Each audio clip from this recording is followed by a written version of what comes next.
Dawn breaks over the Eritrean port of Assab, but the light struggles against a heavy, humid haze. The Red Sea laps quietly at the docks, where fishing boats and rusted cargo ships rest, except for one, larger, unmarked vessel anchored in the deeper channel.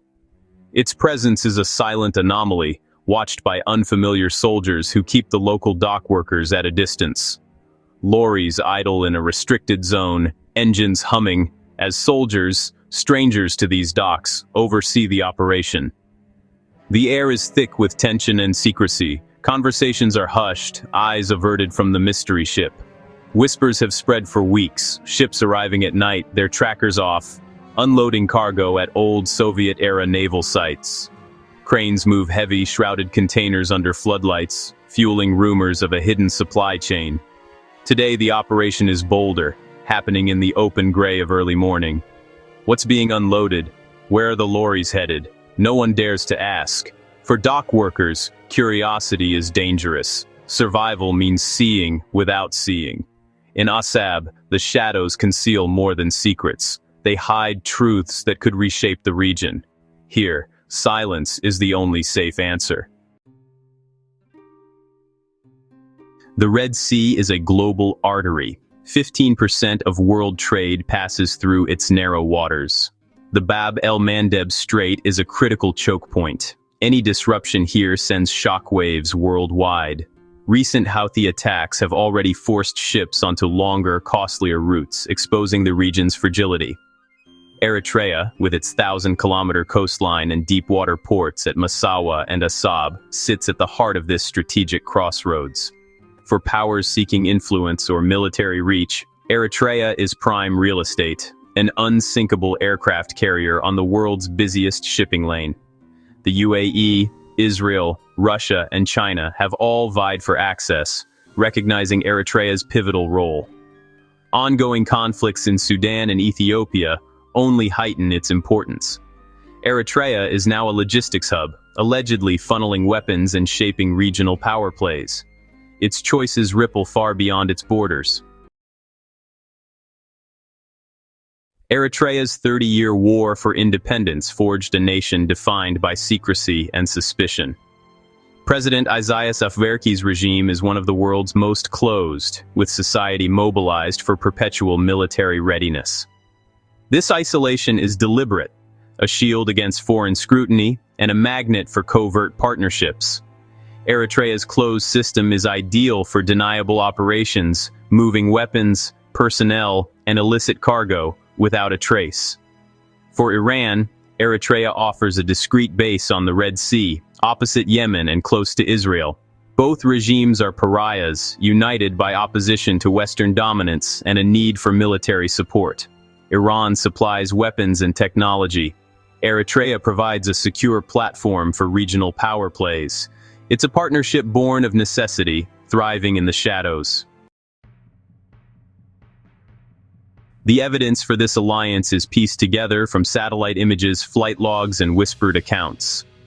Heavy-lift aircraft, Belarusian and Iranian, land at Massawa, carrying military hardware. At sea, dark ships with transponders off-slip into Eritrean ports at night, classic tactics for arms trafficking. Maritime advisories warn of suspicious activity. Commercial ships report encounters with unidentified craft. Eritrea has become a conduit for Iranian and Turkish weapons, especially drones, flowing into Sudan's conflict. These operations violate UN resolutions and point to a systematic state-backed effort to arm regional actors. The puzzle pieces form a clear, troubling picture. Iran's foreign policy thrives on asymmetric warfare and strategic partnerships with isolated states. Eritrea fits the playbook: sanctioned, militarized, and in need of advanced weaponry. For Iran's IRGC, Eritrea is a low-cost, high-reward gateway to Africa and the Red Sea. By supplying drones and missiles, Iran creates a new pressure point against its adversaries, far from home. Eritrea becomes a hub, not just for its own arms, but for fueling conflicts in Sudan and beyond. This strategy deters rivals and complicates any response, as seen in Eritrea's detention of Azerbaijani ships. a proxy move against Israeli interests. Iran leverages Eritrea for gray zone aggression, keeping tensions high without open war. The stakes are rising, and the lines are blurring.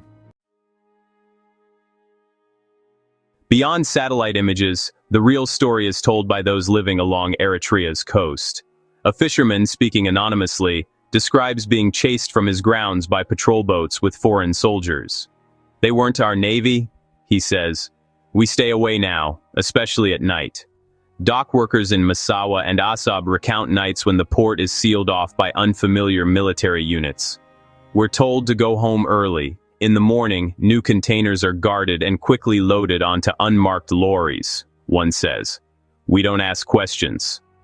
Even former Eritrean soldiers report seeing Iranian advisors at coastal bases, training locals on new missile and drone systems. "It felt like our country was being borrowed by someone else," a former conscript recalls. These accounts reveal a climate of fear and secrecy, where foreign influence is reshaping daily life. The sea, once a source of livelihood, is now a zone of exclusion and danger. Stories are fragmented, glimpsed through a curtain of intimidation. Yet together, they paint a picture of a community transformed by hidden alliances. The truth is felt most by those with the least power to speak. Their lives are collateral in a silent, undeclared conflict. The familiar has become strange, the coast, a frontier of uncertainty. These voices are warnings, echoing from the water's edge. In Eritrea, geopolitics is lived, not just observed. If the Iran-Eritrea military pact is real, the consequences will be profound. Advanced Iranian weaponry in Eritrea shifts the regional balance, threatening Ethiopia and risking renewed war. Eritrea's role as an arms conduit fuels Sudan's civil conflict, inviting retaliation and cross-border escalation. The alliance could turn a national war into a regional crisis, drawing in neighbors and global powers. For Eritrea, Iranian support comes at a steep price: deeper isolation, harsher sanctions, and the risk of covert or military action from the West. The fortress state may soon become a besieged one. In this new era, alliances are fluid, and deniable actions are the currency of power. The unmarked ships and ghost flights are symptoms of a shifting world order. The full significance may only be recognized when it's too late. In the shadows of the Red Sea, a dangerous new front is opening. Thanks for watching this deep dive into one of the Horn of Africa's most overlooked geopolitical stories. Here on Horn Lens, we break down the hidden deals, the regional power plays, and the strategic moves shaping the Red Sea, the Horn, and the world around it. If you found value in this investigation, make sure you subscribe, hit the notification bell, and share this video. Your support helps this channel bring more fact-based, high-quality analysis to audiences across the world. This was Horn Lens, where history, power, news, and geopolitics meet. See you in the next investigation.